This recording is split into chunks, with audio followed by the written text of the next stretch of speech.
Thank you so much for joining us today, sir.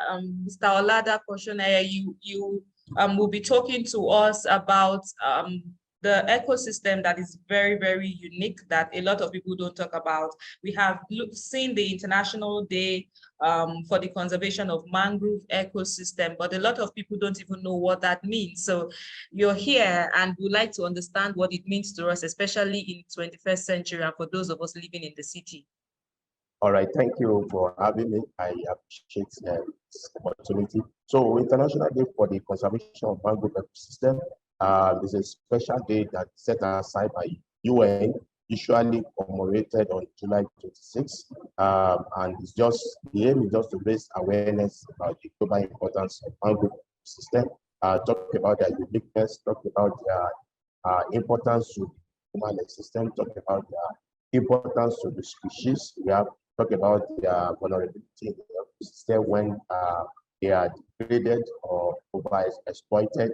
And then we also talk about what solutions can we look at to restore mangrove.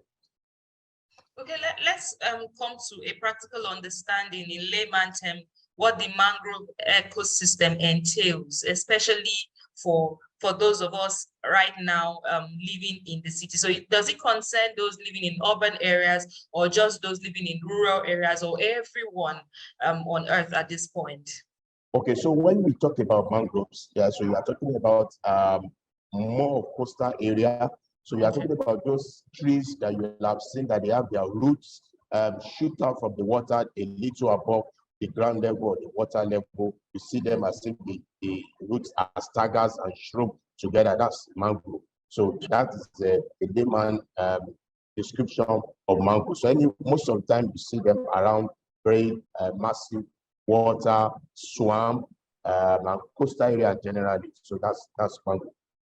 Okay, what is the importance of this ecosystem to our world? Why should we care so much about it? A lot of people have a lot going on in their minds right now. And if someone is even living close to a coastal area, all they're thinking about is to probably catch the fish in the water or even pollute the water. So we'll get into climate change very soon, but let's talk.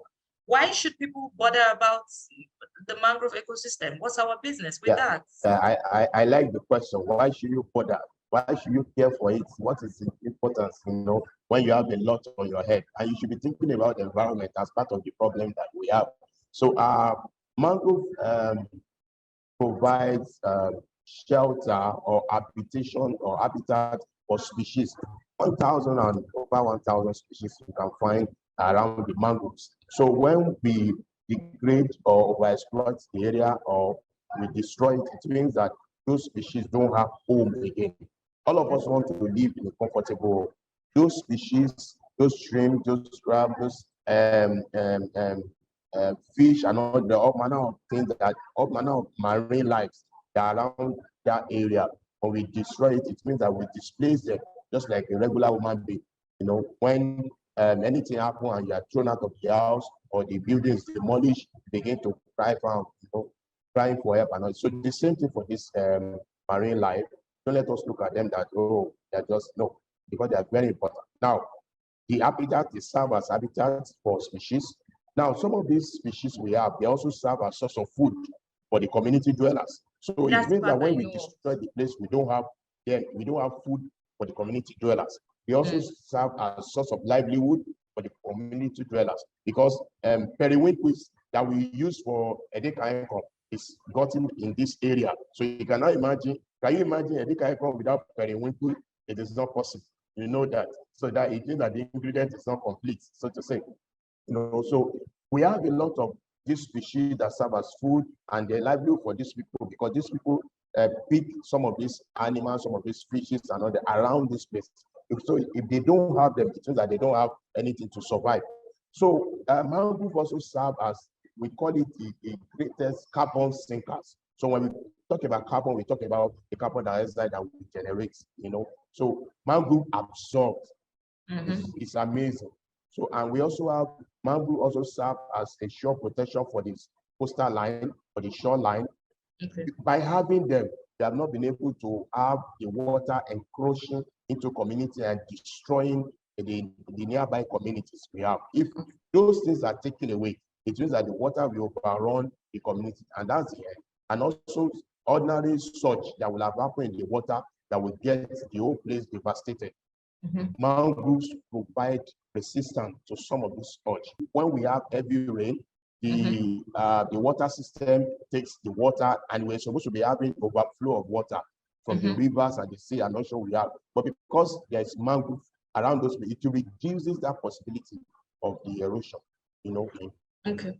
Something gets to mind every time you keep mentioning that overflow of water, erosion, you know, we already have flood as a situation, at least I can say for Lagos State.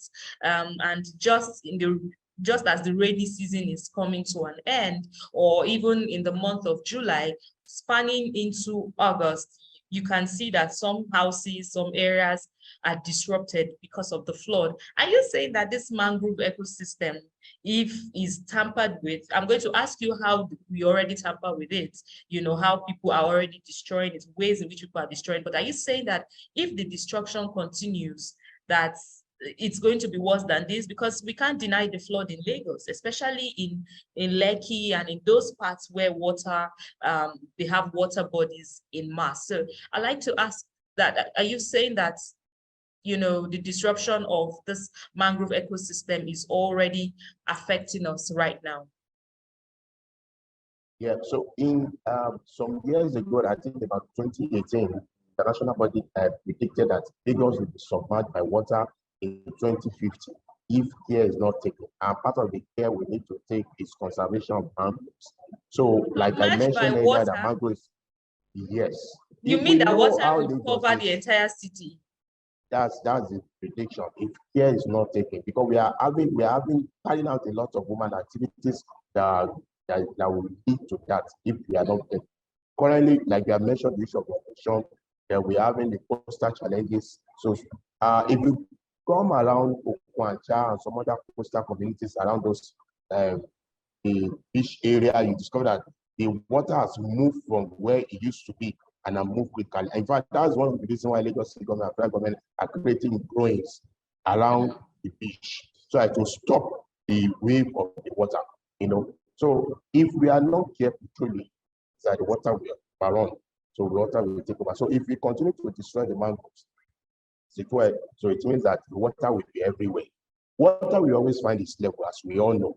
So even when we are making effort to create gutter, you know, and when the gutters are not properly managed and people are pouring jets inside gutter where they block the channel, the flow of that, so it means that water begins to find its level where you are not dressed. So ordinarily, some of the water that will have been restricted by mangroves, but we don't have mangroves, it seems that the water are allowed to go. So definitely we have erosion. That's what it means. It's not only in Lagos, all coastal areas, especially Niger Delta. Yes, I was going to move to the Niger Delta to talk about it, because already they have the issue of crude oil affecting their water. And when you mentioned periwinkle, that's where it came to, that's the part that crossed my mind, because it's a major meal over there. They have it on their menu big time over there. But let's talk about how people have been deliberately destroying mangrove and what's the mangrove ecosystem and what they are using it for. Maybe they don't know that these trees and this ecosystem is important even for their business. So let's talk about how people have been deliberately tampering with the mangrove ecosystem and how they can stop. So in major cities like Lagos, Ori, like Sabah, like those cities that are having mangroves, what is common is sampling. Okay. Call the trees. Of course, we know deforestation is a major issue for us.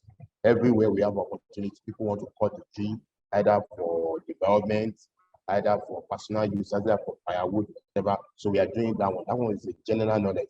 So as NCF, we are still fighting that collaboration with the federal government, with other agencies. They are trying to stop deforestation and encourage people to make use of other non-timber products. So deforestation is one that's killing it. So because when you talk about mangrove, you're talking about some of those trees that have their roots and shoots. So they are cutting them. That's one. Secondly, is that people are sampling those areas. They want to build.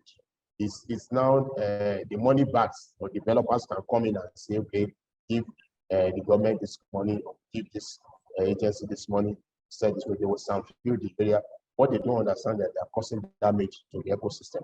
So we are also having over-exploitation, the fact that even people who go there that say they depend on it, in farming system, when you farm on a piece of land for now, you're supposed to leave it for a while to adapt into allow it. But we don't do that. A continuous exploitation of that place means that to lead to over exploitation. Over time, they are not really yielding as it's supposed to. We have this just challenge.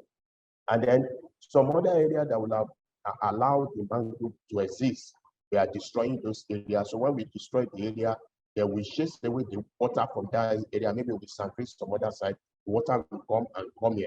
So we have the mangrove will not overdo what it's supposed to do. It cannot overstretch. It has the capacity what it's supposed to provide. So, but when we some of these challenges we are putting up, it means that it wants to overwork itself, which is not possible. So the amount of water that's supposed to go together, it will not be able to hold it. So definitely we'll see have an overflow water. So these are some of the things that we are causing that we need to do urgently. Okay, let's talk about climate change. Aside these activities that we are, deliberately doing, cutting down trees and filling and all of those kind of things, is there a way climate change generally is affecting the mangrove ecosystem? And how can we as individuals, as Nigerians, make people know that this is affecting our world? We'll go into pollution very soon. I can picture the Makoko area. I keep going back there, maybe because we as Impact TV have had a visitation to that area. We'll talk about pollution, if it also affects the mangrove ecosystem. Okay, so when we look at the carbon sinking importance of mangrove, like I mentioned before, that they sink a lot of carbon, and then we don't have mangrove to sink carbon. So what happens to the carbon? It means that the carbon goes to the space or goes to the air. So what does carbon do to the air or to the space we have? It means that it's damaging it. So over time, we're having every downpour that we have as a result of the carbon that we have emitted in the past, not now. The one we are emitting now is waiting for us in the future. So the one that have been emitted in the past is causing the change we are experiencing now. We're having every downpour, the sun is scorching too much, weather is changing, everything's like it's going up and down, and there's people, and in fact, that's why the entire nation is taking the issue of climate change serious. So let me interrupt you. Let me interrupt you. Are you saying that the mangrove ecosystem protects the marine bodies and then protects the air? So it's protecting the water and protecting the atmosphere? Because I really love clean air. Are you saying that this ecosystem, those trees by the side of the waters, are also protecting the air that we breathe? Yes, by absorbing the carbon, by preventing the carbon we emit, the carbon from the industry, the carbon from our vehicle, the carbon from a generator, the carbon from environment. By absorbing the carbon, they prevent those carbon from eating the air, whereby the climate is going to change negatively against us. So if you don't allow that functionality of the mangrove, so it means in a simple term that we are allowing the climate to change against us. So, nature is good, nature is wonderful.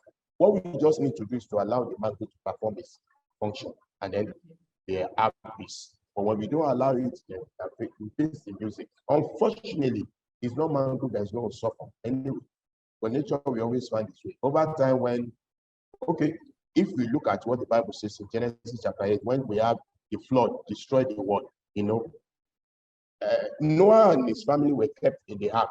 They were waiting that the water will subside so that it can come out.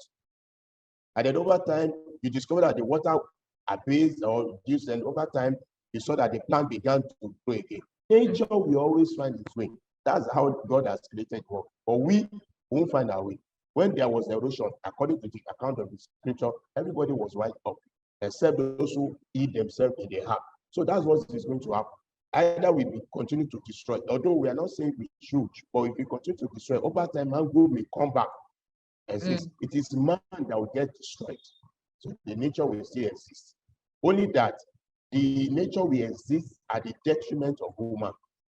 Because when mangrove is not absorbing carbon again, and the climate is changing, so what becomes unbearable? The environment is unbearable. We won't dwell in it. We can't live fine. Our children cannot go to school. You can't go to your place of work. Oh, TV cannot open because maybe the weather has changed terribly. You cannot even move from your house to your station. I can't go to wherever I want to do. I cannot go and do consultation. I cannot do everything I want to do. But the nature will be fine. Over time, they suffer it for a while. Then they bounce back. A human being may not bounce back. And that's why even ordinary sickness that we face, ordinary malaria kill people. How much more the climate to be changed in its entirety? We're going to face a lot of trouble. And that's why we need to take an action. Okay, let's talk about the actions that we can take. Dealing with pollution, do you find that even throwing things into the water, does it affect this ecosystem? And let's also talk about the economic impacts. If we as a nation, as a community, as a society, is able to preserve our mangrove ecosystem, we're able to make sure that those trees are in place. Is it going to affect, the amount of fishes, crabs, snail, marine life, periwinkles we now have? Are people going to be able to, at least with the cost of crayfish, even go down because it has gone up badly and people are affected? Okay, what I think, let me say this categorically. Let us change our attitude from I don't care to I care. Okay. That's number one. A lot of times people throw things, or carelessly, indiscriminate disposal of waste because we don't care. But when we care, we'll not do that. So when we care about our environment, do what is right, and we live sustainably, it's very, very important. So now, what are the immediate solutions we can think about? Number one is the issue of let's refrain from pollution. Okay. Either you're in the city or you're in the coastal area, refrain from pollution. When it becomes part of you, discover that you don't just litter around. Some of these plastics that we just use, just throw them around, and they don't care. They find their way to the water bodies. Yeah, when they find their way, plastic don't degrade. We know that they are about degrading. They are not about degrading, so they don't degrade. So meaning that they don't decompose. So plastic don't decompose. When they find their way to the water body, they stay there for as many years they can exist. Then they break into, because they become soft over time, they break into little particles. So when they break into little particles, the marine life begin to feed on them, assuming that they are food. And when the marine life feed on them, we are going to eat those marine life. We eat fish, we eat periwinkle, all those things. We use the plastic and other things we pour, the oil and others, to pollute the water. We have the one that will not kill the bird directly, like the plastic. They will eventually break into pieces. Those marine life we eat, feed on them. Then we feed on those marine life. Then we are going to have cancer. You can see this, that the thing is a cycle. Now that's one. When they kill the species in the water, so it means that we are not going to have food. It means that those who are depending on mangrove for livelihood are not going to have it. That's what it means. So it does go like that. It's going to affect our economy when they don't have something to sell. So where do they get money? When they don't have something to feed on, how do they eat? Like I mentioned earlier, one key ingredient of edible is periwinkle. So take it away. It's like you have not prepared it. So there are certain things like that you want to do without some of this marine life. You can't do that. They're very, very, that is as important as that. Oh, wow. That's a very deep conversation. I would have to even say, if it means that we can solve the problem of flooding, I think we would have solved a lot of problem if we're able to deal with this, even if it's just the problem of flooding. But I would like to ask one more question just before we go. People who live on water, there are communities in Nigeria where people actually live there over time, and that is where they stay. Are they also contributing to the destruction of the mangrove ecosystem? Why do they live there? They are also contributing pollution to the water. A lot of times you discover that many of them excrete there.